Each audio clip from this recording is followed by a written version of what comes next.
Gluten is a protein composite found in wheat and related grains, including barley and rye. Gluten gives elasticity to dough, helping it rise and keep its shape, and often gives the final product a chewy texture. Recently, more and more groceries and health food stores are stocking gluten-free products. That's good news for people with celiac disease who for health reasons should not eat wheat with gluten. Yet, interestingly, most of the people who reach for gluten-free products don't have celiac disease or even a sensitivity to wheat. We caught up with registered dietitian Ashley Hurley to find out a little more about the gluten craze and to learn the possible downsides of unnecessarily cutting gluten out of your diet. More and more people have been eliminating gluten, whereas before this was something that we typically only saw in people with celiac disease. Okay, and what is celiac disease? So celiac disease is an autoimmune disorder in which gluten damages the lining of the small intestine.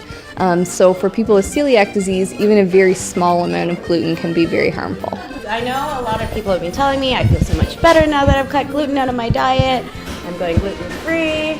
Is there some truth behind that? So often when we're eliminating gluten, some of the foods that we will be eliminating will be processed, packaged, high sugar foods, fast foods.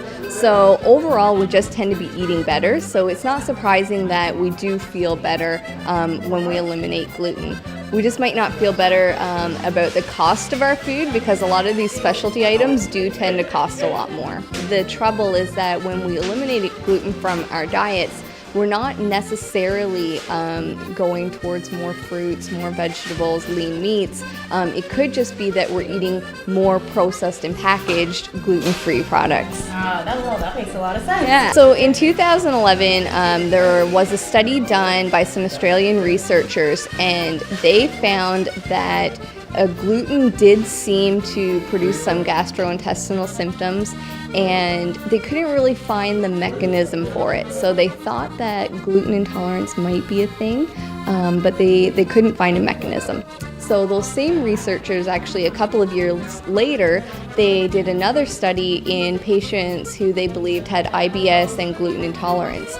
And they eliminated gluten from their diet, but they also eliminated something that we call FODMAPs. So that stands for fermentable oligosaccharides, disaccharides, monosaccharides, and polyols.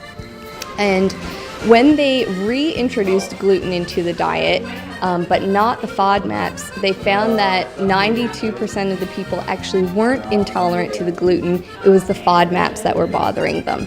So now we're not as convinced that the gluten sensitivity might actually affect as many people as we thought it did. Okay, so there's no actual conclusive data basically saying that gluten intolerance is an actual thing. Yeah, pretty much the only people that we know would absolutely need to avoid gluten would be those who have been diagnosed with celiac disease. Okay, so then all these fads, gluten-free, carb-free, sugar-free, what's the best action? So anytime that we're going to be eliminating gluten or carbohydrates or a whole category of food, it definitely does put our health at risk because we could be missing out on a whole group of important nutrients. So I would recommend that balance is always the best approach. So sometimes it doesn't have to be an elimination, maybe just a reduction. And I would also suggest working with a professional like a registered dietitian who can help not only take things out of your diet but find alternatives to make sure that you're still meeting your nutrient needs and not incurring any astronomical food costs that could be troubling for your family. Okay, so gluten's not bad. No, so definitely we can enjoy it. So we can continue eating all the bread I want. Maybe not as much. While it's easy to get sucked into the hype, and asking for a gluten-free pasta dish at the dinner table may make you sound trendy, many health experts say unless you're celiac, a gluten-free diet is no healthier than a conventional diet. For NorthernLife.ca, I'm Malika Villegas.